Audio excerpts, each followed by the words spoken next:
Good afternoon, everyone. It's great to see all of you here. I'm Lori Robinson, Assistant Attorney General for the Office of Justice Programs in the U.S. Department of Justice. And it's a great honor for me to join Vice President Biden and Attorney General Holder in welcoming all of you here today. I know you've come from all over the country, and let me just say it's a privilege to have all of you here.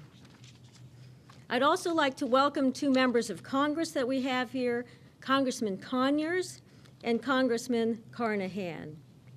I'd also like to welcome the Associate Attorney General of the United States, Tom Pirelli, and the head of DEA, Michelle Lenhart, the head of the U.S. Marshals, John Clark, and the head of the COPS office, Barney Malakian.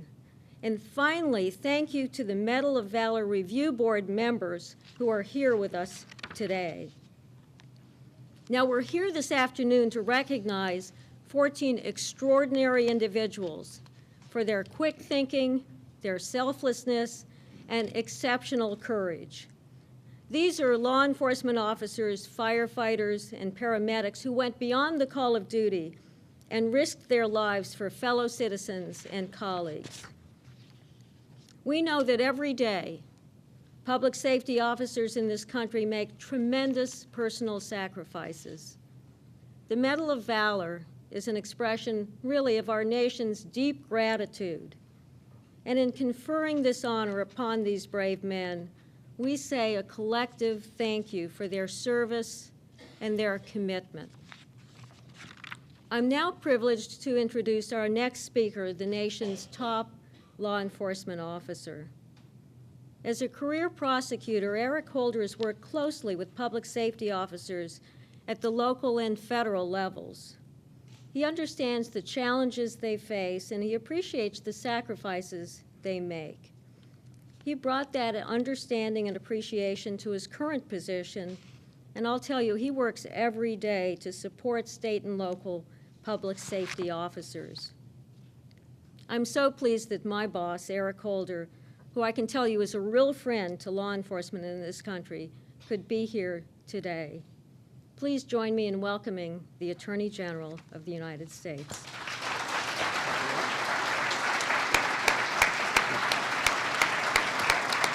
Thank you.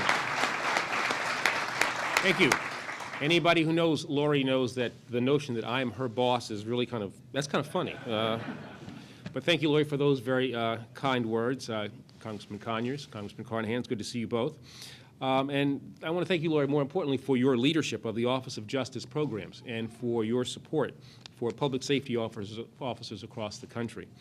It's a privilege to join with you and with my good friend, Vice President Biden, and so many proud colleagues, friends, and family members in recognizing the outstanding work and the inspiring contributions of the 14 public servants that we're all gathered here today to honor. I'm especially grateful for this opportunity to acknowledge and to personally thank each one of you for the example that you've set, for the courage that you have shown, and for the differences that you have all made. Now, as Lori noted, the Medal of Valor is the highest award to public safety officers in our country. And today's recipients are part of a very, very select group. Now, although you work alongside some of the nation's most talented and most effective public servants, public police officers and firefighters, sheriffs and EMTs, rescue squads and highway patrols, each one of you has stood out from that very esteemed group.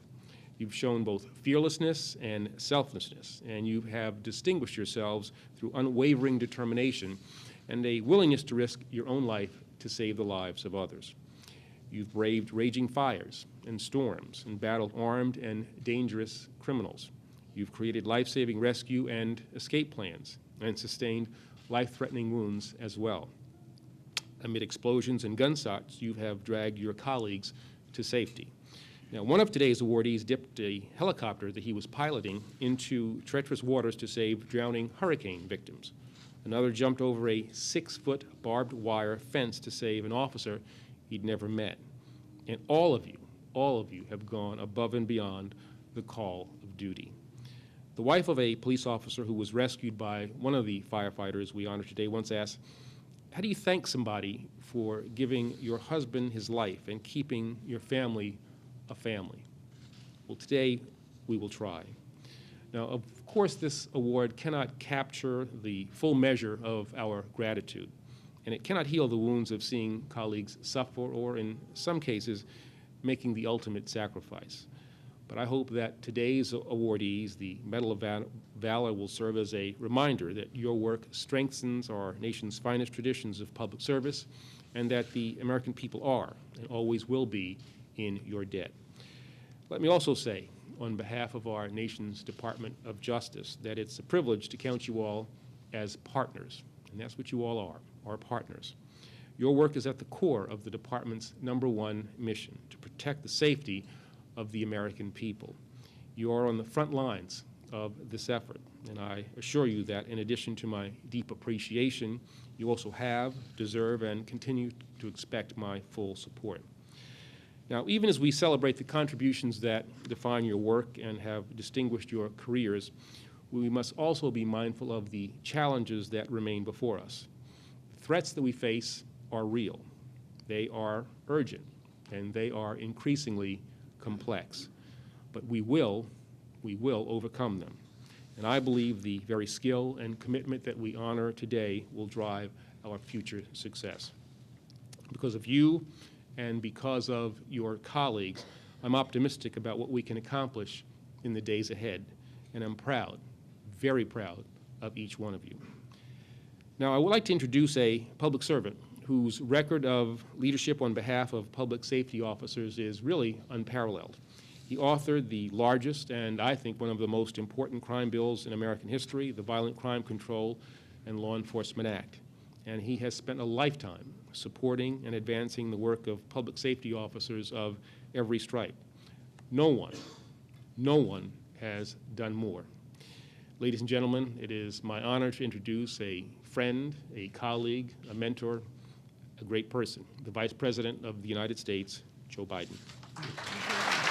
Very nice, man. Thanks, buddy. Folks, thank you very much. General, thank you.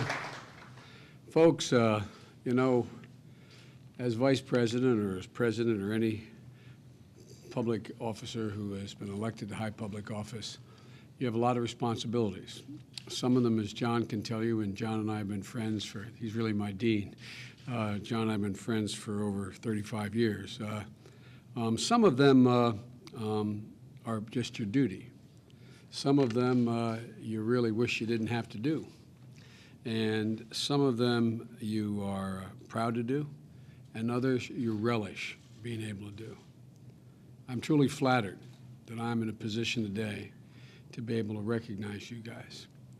I have been working with public safety officers my entire career. Years when John and I shared responsibility on the Senate and House Judiciary Committee, we spent most of my time dealing with these issues. We have monuments to your fallen brethren, both the fire service and the police service.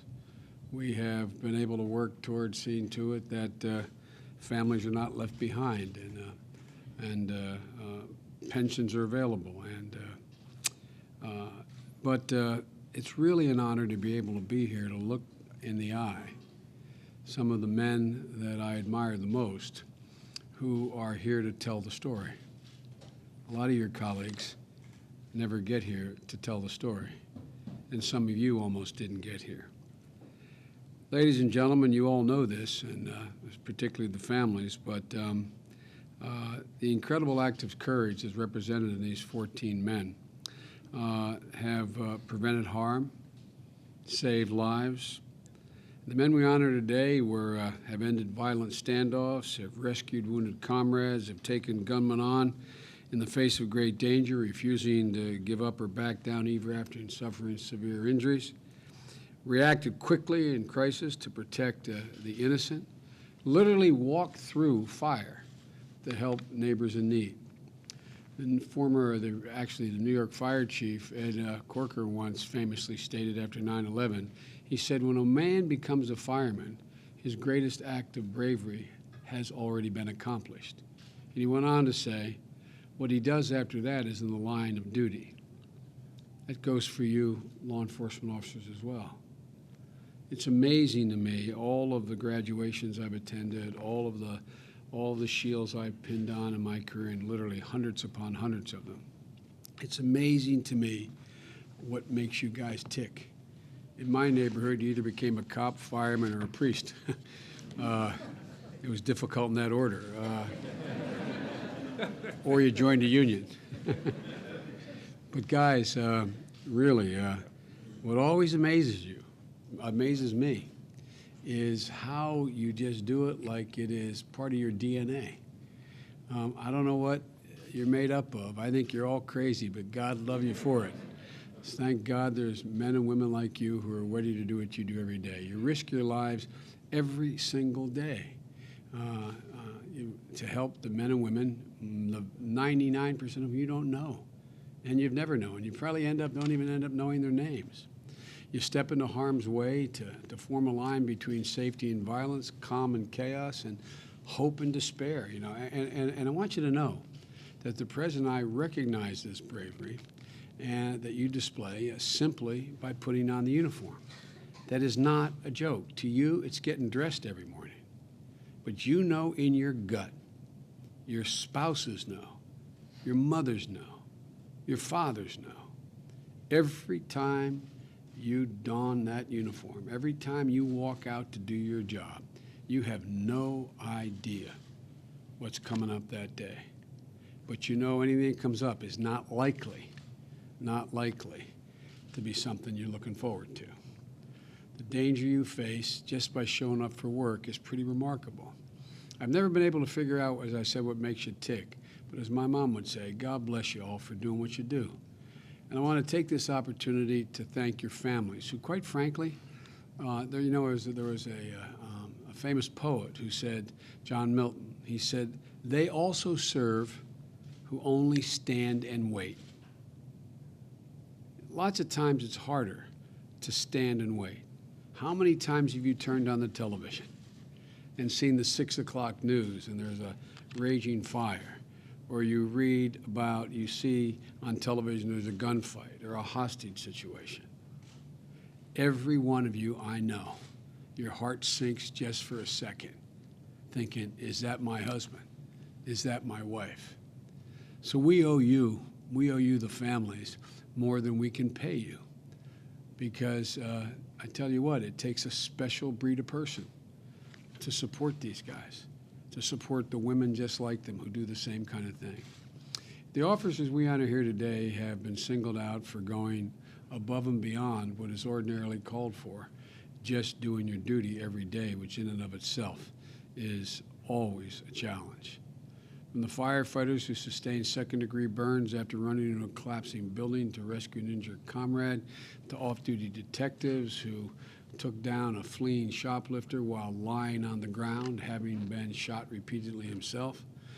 We also know that there are thousands more like you, who wonder when they read about you, will they have the courage to do exactly what you did? Just like you probably wondered if the circumstance that brought you here today occurred in your career. And the truth of the matter is, the vast majority of your comrades just instinctively would step up and do the same thing. But you guys are really tested. It doesn't matter until you've met the test, until you actually have it happen to you. Today is a day for every man and woman in uniform to feel proud of you, and quite frankly, to feel proud of yourselves, to feel proud of themselves. You know, I know you didn't seek or expect this moment of recognition.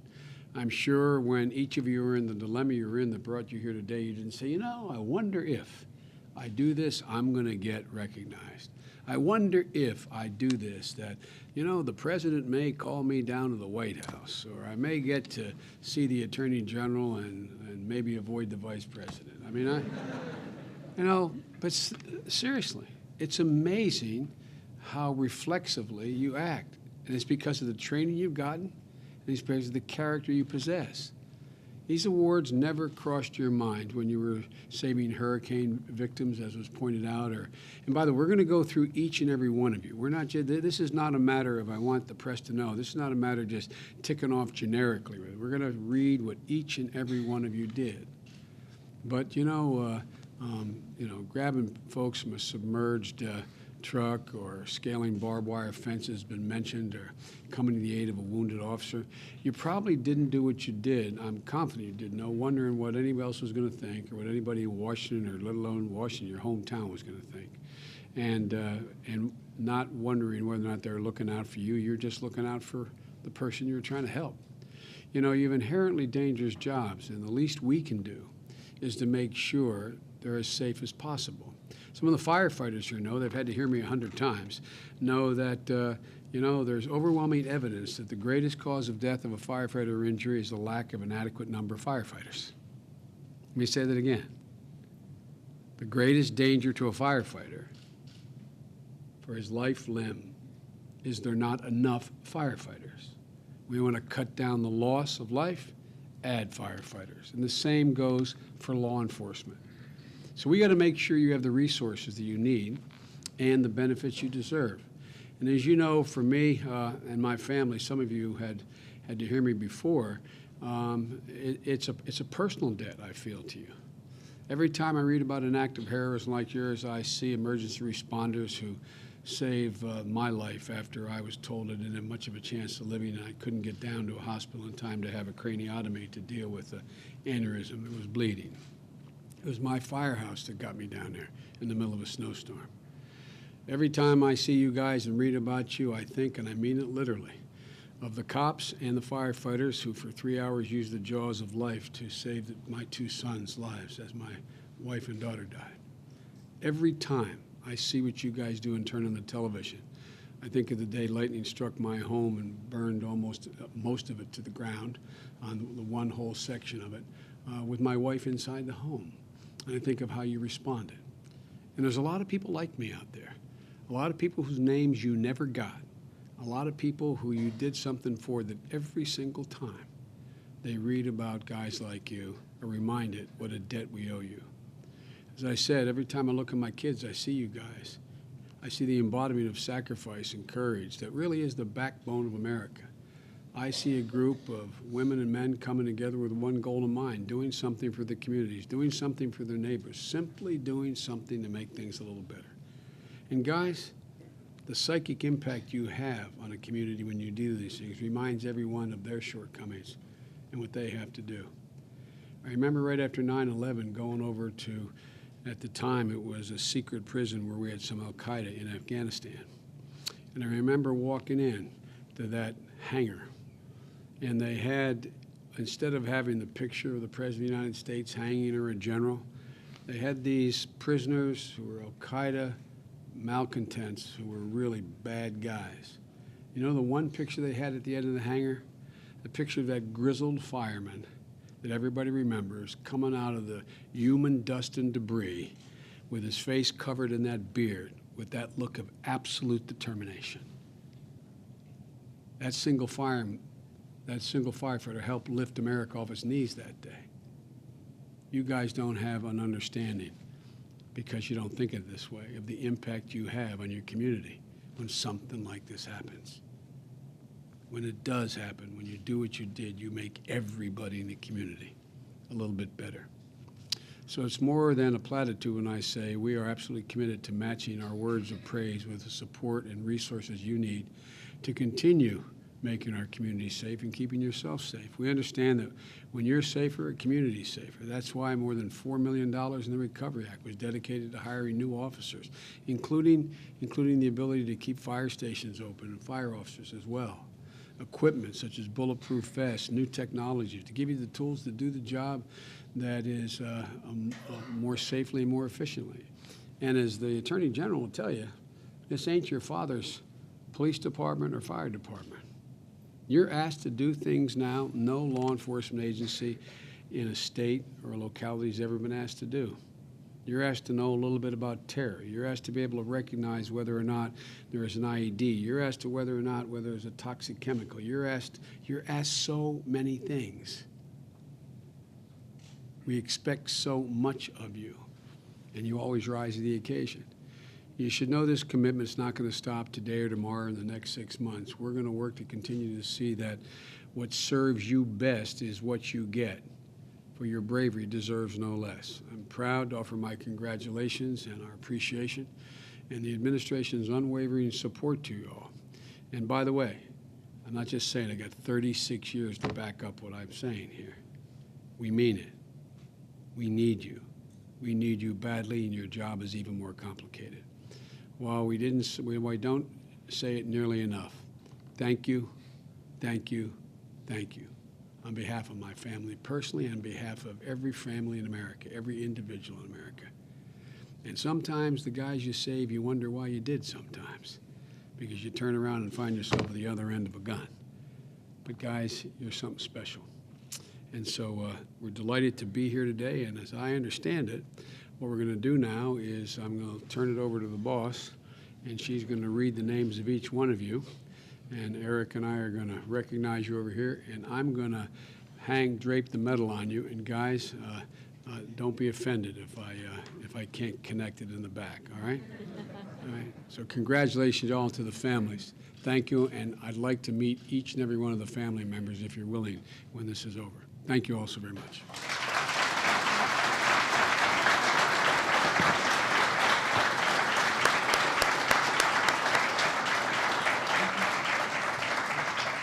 Oh, thank you so much, Vice President Biden. That was wonderful.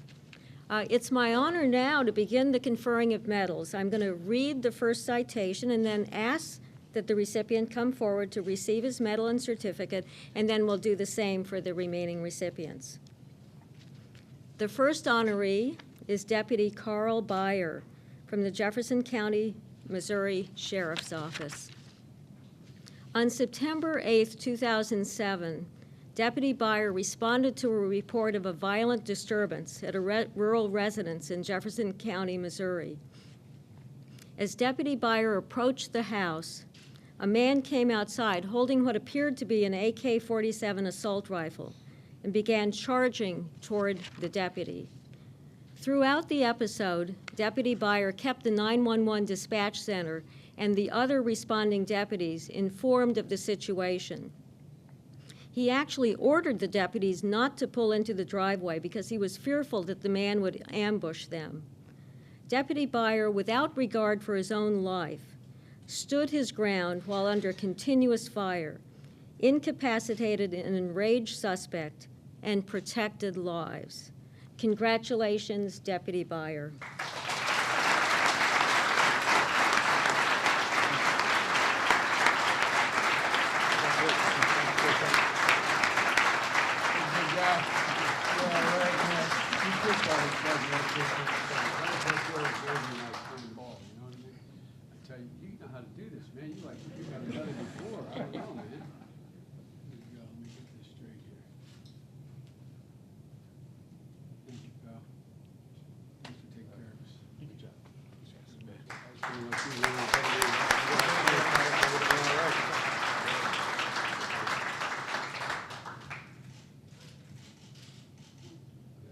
Thanks, man. Nothing to it.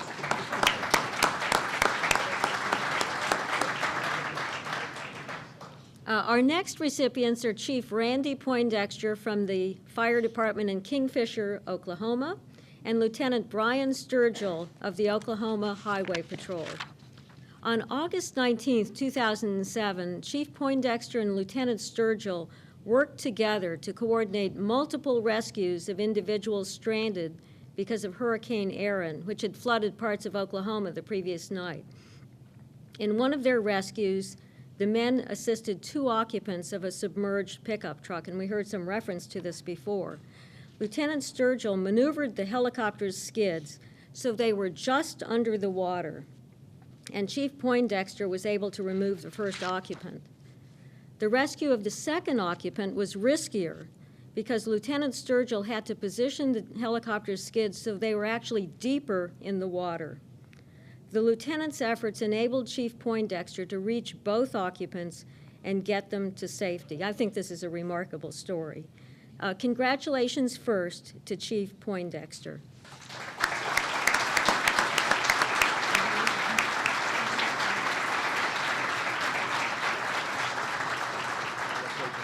Great story. Great. I think you'd rather pull them out of the water than to do this, huh? Good go, man. See if I can get this right here. I'm getting it down by the 14th. Congratulations. Here's your picture.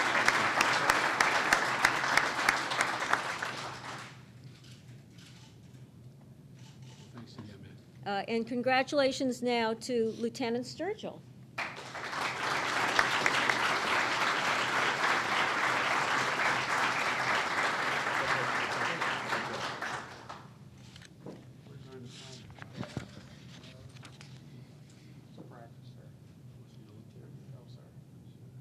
Practice putting the skids under the water, though, right? That had to be a first time. That was the first, right? Yes. I think you'd rather be doing the skids again than standing up here, wouldn't you?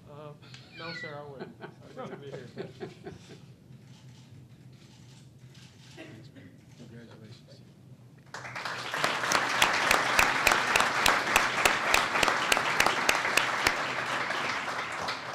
Now, our next group of recipients is Lieutenant Paul Pender, Jr., Acting Lieutenant Gerald Murphy, and firefighter Frederick Johnston, all of the Brookline, Massachusetts Fire Department. Back on April 16, 2008, the Brookline Fire Department responded to a report of a house fire which indicated that someone in a wheelchair was trapped on the second floor. Due to the heavy smoke and the size of the flames, all the firefighters were ordered out of the building.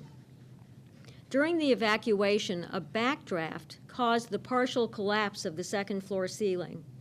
At the same time, firefighter Stephen Nelson was knocked down and was partially buried under the debris.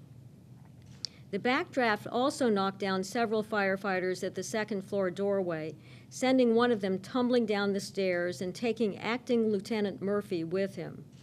He quickly recovered, however, and crawled back up the stairs, found the nozzle of Engine Company 1's line, and began moving into the fire. At the same time, Lieutenant Pender and firefighter Johnston rushed up the stairway, where Acting Lieutenant Murphy directed them to firefighter Nelson. Without hesitation or concern for their own safety, they all advanced to the second floor, located firefighter Nelson, and rescued him. Afterwards, all 4 men were treated for second-degree burns. Let's give congratulations first to Lieutenant Pender.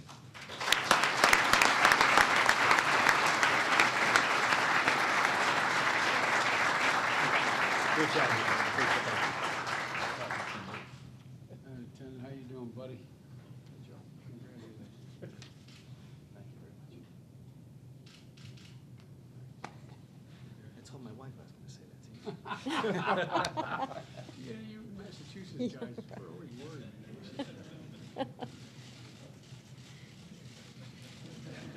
You're getting this spruced up, man. You straighten me out, yeah. Thank you.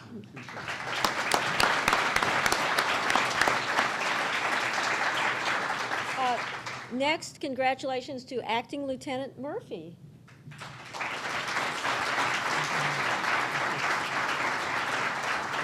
Great job. Great job. We're very proud of you.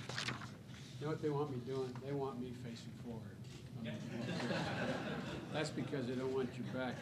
They don't want to get my bald head, you know? You wouldn't know anything about that, I don't think. Not me, sir. I know.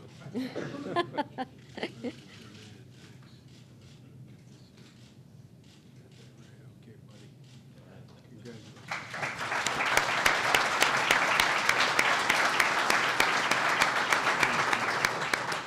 And now let's bring up and congratulate firefighter Johnston.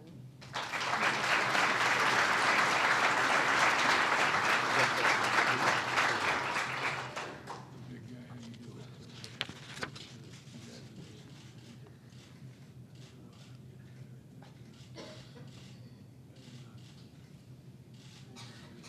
Gotcha. How do I straighten it out here? All right, thanks.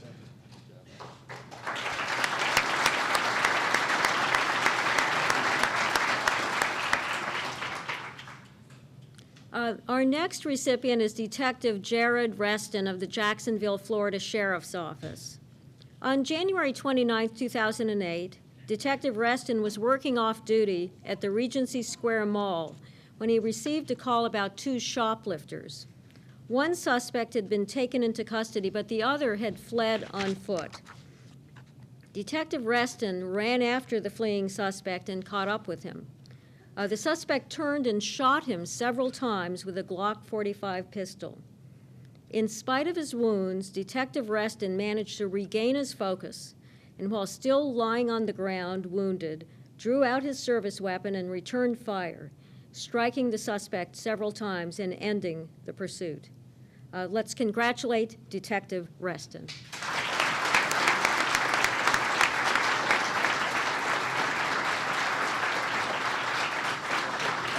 How you feeling, man?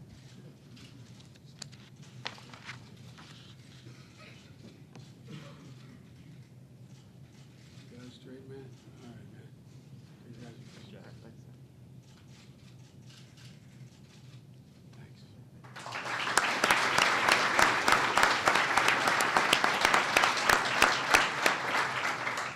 Thanks. The next recipient is Officer Pedro Garcia III of the San Antonio, Texas Police Department. On September 8, 2008, Officer Garcia and his partner responded to an officer in trouble call to assist 3 patrol division officers who had come under gunfire while attempting to serve a felony warrant at a residence. Officer Garcia directed a rescue plan to remove a wounded officer. As he approached, he was struck in the face by a bullet or bullet fragment. Despite this injury, he reached the wounded officer and pulled her out of the building into the fenced backyard, while at the same time returning fire. Because Officer Garcia could not safely remove the wounded officer from the backyard without putting them both back into the direct line of fire, he directed another officer to use a patrol car to create an opening in the fence so they could escape. While the gunfire from the house continued, Officer Garcia carried the wounded officer to his patrol car. He drove her down the street to a waiting EMS unit and then returned to the scene to coordinate with his fellow officers until a SWAT team relieved them. Congratulations, Officer Garcia.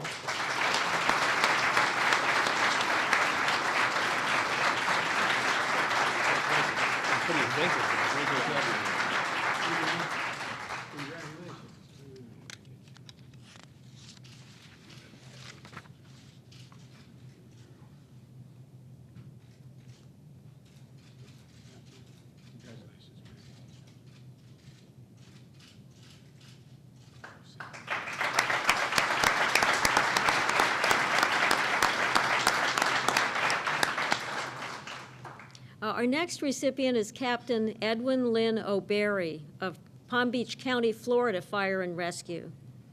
On April 8, 2009, Fire Rescue Captain O'Berry was one of several firefighters at the Palm Beach County Fire Rescue Station 31, changing shifts, when he saw Officer Doug Ruaw of the Palm Springs Police Department struck in the head and rendered unconscious by a robbery suspect. Captain O'Berry retrieved his personal firearm from his vehicle, jumped a 6-foot fence with barbed wire on top, which is remarkable, and ran to Officer Ruaw's aid. Another firefighter followed Captain O'Berry and dragged Officer Ruaw to safety, while Captain O'Berry covered them with his weapon. The suspect was carrying Officer Ruaw's handgun when he ran into a 3-foot wide alley behind a nearby apartment building. Captain O'Berry followed. Once the suspect realized he was cornered, he turned toward Captain O'Berry and pointed the handgun at him. Captain O'Berry and a responding police officer fired at and struck the suspect. Afterwards, Captain O'Berry began rendering aid to the suspect, who was flown to the local trauma center. Congratulations, Captain O'Berry.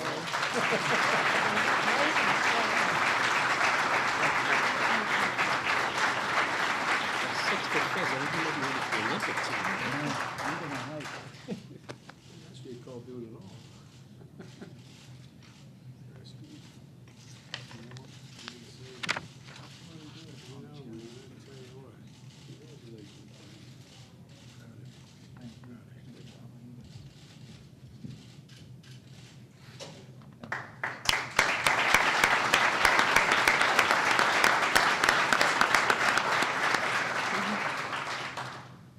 Our next recipient is Officer Vidal Alberto Colon of the Milwaukee Police Department.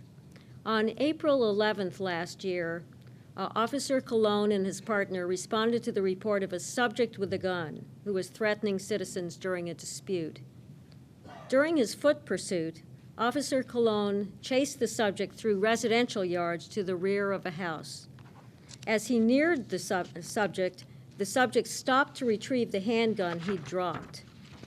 Officer Colon was about 10 feet away and ordered the subject not to move. However, almost simultaneously, the subject fired his weapon at Officer Colon, hitting him in the abdomen.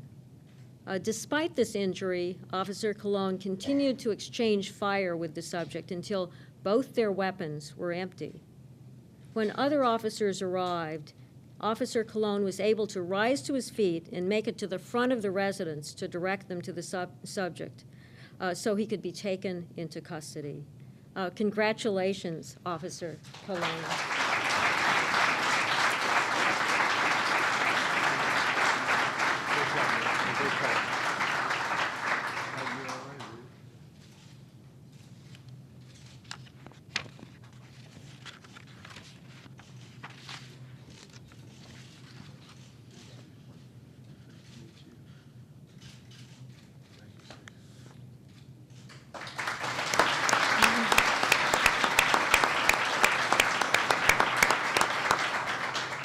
These really are amazing stories that we're getting here. And our final group of recipients today are Fire Lieutenant William Irvin Apple, firefighter paramedic Andrew Charles Neff, firefighter paramedic Michael Scott Chellis, and firefighter EMT Timothy Allen Wisely of the city of Maplewood, Missouri, Fire Department. And I must note that Missouri seems to be doing well here today. On July 21, 2008, Lieutenant Apple and firefighters Neff, Chellis, and Wisely, along with firefighter Ryan Hummert, were dispatched to a reported vehicle fire. When they arrived, they found a small pickup truck engulfed in flames in the driveway of a house. As firefighters Wisely and Hummert advanced a hose toward the burning vehicle, there was a loud explosion, and firefighter Hummert fell to the ground. Firefighter Wisely began medical treatment of firefighter Hummert and quickly saw that he had been shot in the head. Firefighter Neff ran to assist firefighter Wisely in treating their fallen colleague. None of the firefighters knew the location of the gunman, and while waiting for an ambulance, there was yet another gunshot. This time, it was Maplewood police officer Adam Fite who had been wounded. Firefighter Neff administered emergency medical treatment to Officer Fite while they both were still in the line of fire. Ultimately, firefighter Neff was able to drag Officer Fite to safety and stayed with him until the ambulance arrived. When Lieutenant Apple realized where the shots were coming from, he directed the firefighters to take cover. Unfortunately, firefighter Hummert had sustained a mortal injury, and firefighter Wisely, who didn't want to leave him, was moved out of the line of fire by Lieutenant Apple and firefighter Chellis. Throughout the incident, Lieutenant Apple provided key information to the command staff until the St. Louis County Police Department tactical team arrived and removed the firefighters in an armored vehicle. So congratulations first to Lieutenant Apple.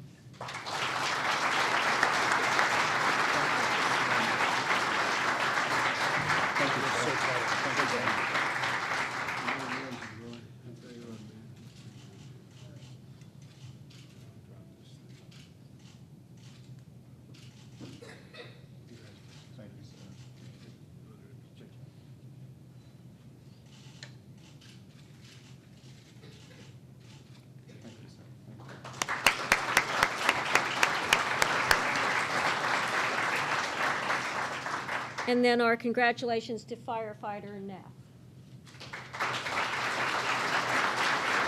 Great job.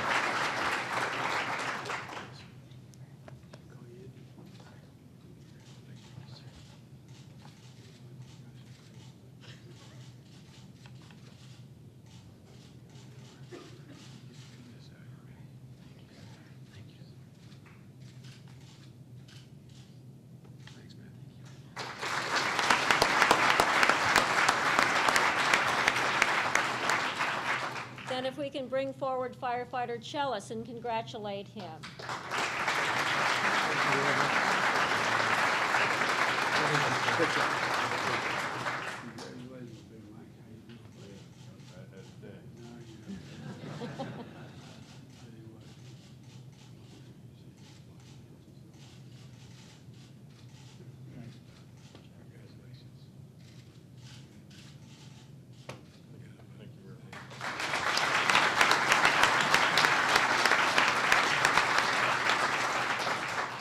And finally, let's bring forward and congratulate firefighter Wisely.